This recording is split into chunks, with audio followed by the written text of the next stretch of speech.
Olá, pessoal. Então agora a gente passa a falar com um pouquinho mais de detalhes essa primeira parte, né, do processo de gestão de riscos.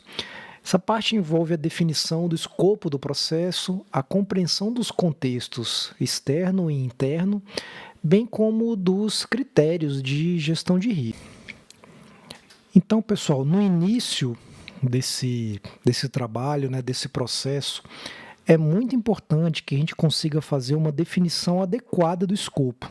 Ou seja, como o processo de gestão de riscos pode ser aplicado em diferentes níveis. Então, você pode estar falando única e exclusivamente de riscos estratégicos, você pode estar falando de riscos operacionais, você pode estar falando de avaliação de riscos em um programa, em um projeto ou em qualquer outra atividade, mas é muito importante que esse escopo seja definido. Por quê?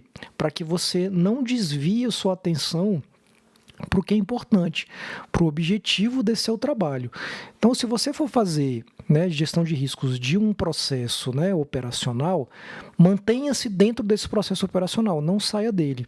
Se for fazer de um projeto, mantenha o seu trabalho com foco no projeto, não inclua a gestão de riscos de outras coisas.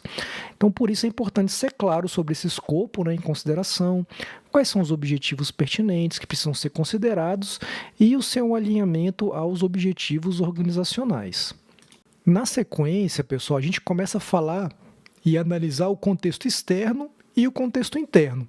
Então, a norma fala que convém que o contexto dentro do processo de gestão de riscos ele seja estabelecido a partir da compreensão dos ambientes externo e interno no qual a organização opera. E convém também que ele reflita um ambiente específico da atividade ao qual o processo de gestão de riscos é aplicado.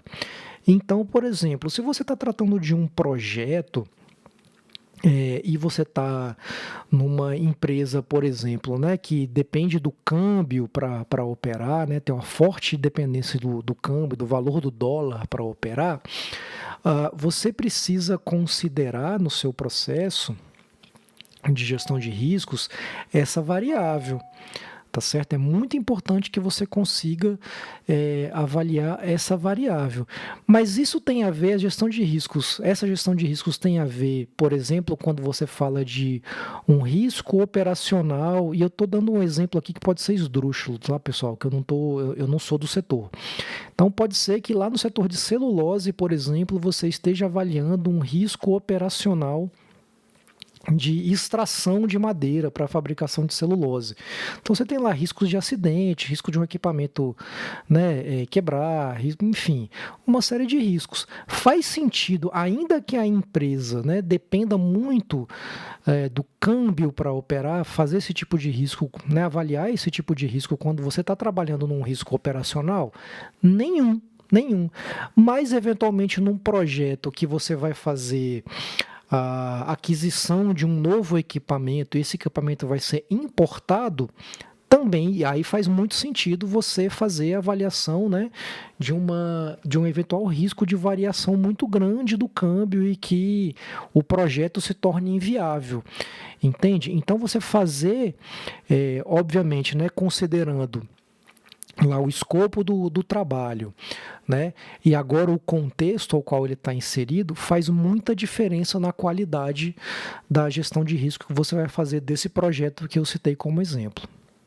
E aí, por fim, a gente precisa definir os critérios de risco, né, que vai embasar toda a atividade depois do processo de avaliação de riscos.